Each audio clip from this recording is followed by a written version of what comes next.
तो यहां आपसे प्रार्थना की जाती है, जब तक सत्संग चले आप सब चिंताएं और इधर उधर की गल्ला बातें छोड़ के ध्यान से सत्संग सुनो।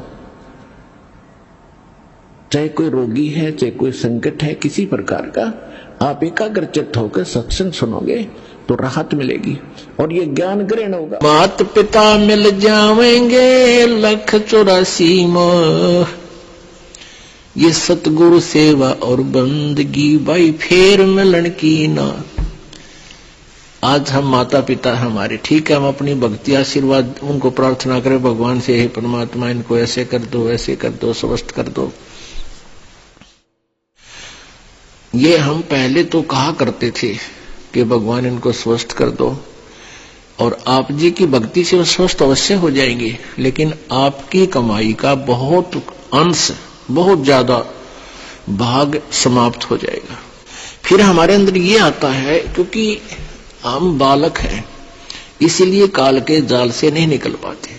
फिर कई कहते हैं भी माता पिता के लिए क्या हम इतना नहीं कर सकते जिन्होंने हमारे लिए इतना किया, पाले पोसे, क्या हम उनके लिए दुआ नहीं कर सकते? अब ये तो बालका वाली बातें हैं जो ये दास आपको समझाना चाहते हैं कि ये मात पिता तो बहुत मिल जाएंगे। गधे बनोगे वहां मात पिता, कुत्ते की योनि में जाओगे वहां मात पिता, बैल गाय बनेंगे वहां मात पिता।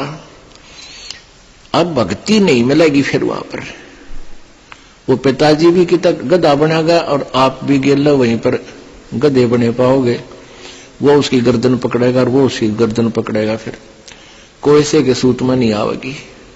अब इस ज्ञान को बालकों के उस पुराने आधार से नहीं तोड़ना है, परमात्मा के ज्ञान के अनुसार फूक फूक के कदम रखना है। यदि आप जिन यहां से चलना है और यही रहना है तो फिर आप कुछ भी करते रहो। आपको और अन्य साधना जहां आप और कर रहे थे वो तो एक अन्य की नहीं थी, यहां आपको भक्ति का ढेर हो रहा, आपकी सुमन का, आपकी कमाई का, आपका दान का, क्योंकि ये शास्त्र अनुकूल साधनाएं। लेकिन इन मर्यादाओं का पालन नहीं करोगे तो आप इतना कुछ कमाकर भी यही रह जाओगे, पार नहीं होगे। कई बोली आत्माएं कहती हैं हम क्या अपने माता पिता के श्राद्ध भी नहीं निकाल सकते, उन्होंने हमारे लिए इतना कुछ किया। उनके लिए आप इतना कर सकते हो, अपनी दुआ ना समाप्त करके, आपके माता पिता बीमार हैं, अस्वस्थ हैं, उनको दुआ ना करके केवल उनके लिए कोई ऐसा धार्मिक अनुष्ठान उनके निमित्त आप करा सकते हो, यहाँ अखंड पाठ करवा सकते हो, उससे भी उनको बहुत राहत मिल सकती है। लेकिन अपनी दुआएं नहीं किसी को देनी चाहिए, बद दुआ भी नहीं देनी चाहिए, वो भी हमारे ऊपर भार बनता है, हमारी कमाई नष्ट होती है। और शुभ कामनाएं भी नहीं देनी चाहिए, वो भी हमारे ऊपर भार, हमारी कमाई नष्ट होती है। हाँ, उनको ज्ञान दे, आपके निकटतम जैसे भाई है अपनी बहन के निमित्त, माता के निमित्त और अपनी पत्नी के निमित्त, बच्चों के निमित्त जो नहीं मार्ग पर लग पा रहे उनके निमित्त को पाठ करा सकते हो, उससे उनको शुभ संस्कार मिलेंगे, पुण्य मिलेगा और उनसे धीरे धीरे हो सकता है उनका माइंड भी परिवर्तित हो जाए और वो भी फिर मार्ग पर लग सकते हैं, नहीं तो उनको उसका सहारा अवश्य मिलेगा। तो इसका ये विकल्प है। तो पुण्यात्माओं, परमात्मा बताते हैं एक लेवा एक देवा दूतम और कोई किसी का पिता नहीं पूतम। ये ऋण संबंध जुड़ा एक ठाठा, अंत समय सब 12 बाटा। एक जैसे एक बच्चा, एक लड़का इतना लायक है, पिताजी तो दारू पीवे और ताश खेलता सारा दिन, बोल रहे तो लड़न न हो जा, और बेटा उसकी सेवा करता है, कमाता है, पिताजी शराब पीता है, तो वो पिताजी उस पुत्र से पिछले जन्म में लिया हुआ किया हुआ जो कुछ उसका अपना प्राप्त कर रहा है। एक बेटा ऐसा है, माता पिता कमा रहे हैं और वो गुटी लगाता है, जुआ खेलता है और पैसे को बर्बाद करता है। माता पिता रोते रहते हैं बैठकर, वो मानता नहीं है। तो पिछले जन्म में उस माता पिता ने उनका कोई ले रखा था, अब वो पूरा करके छोड़ेगा। तो एक लेवा एक देवा दूतम, कोई काहू का पिता निपुतम, ये ऋण संबंधी जुड़ा एक ठाठा। ऋण एक दूसरे की उधार आपके ऊपर है, और इस कारण से ये एक परिवार बना बैठा है। अंत में सब 12 बाटा, आपकी मृत्यु होगी, ना जाने कहां जन्म होगा।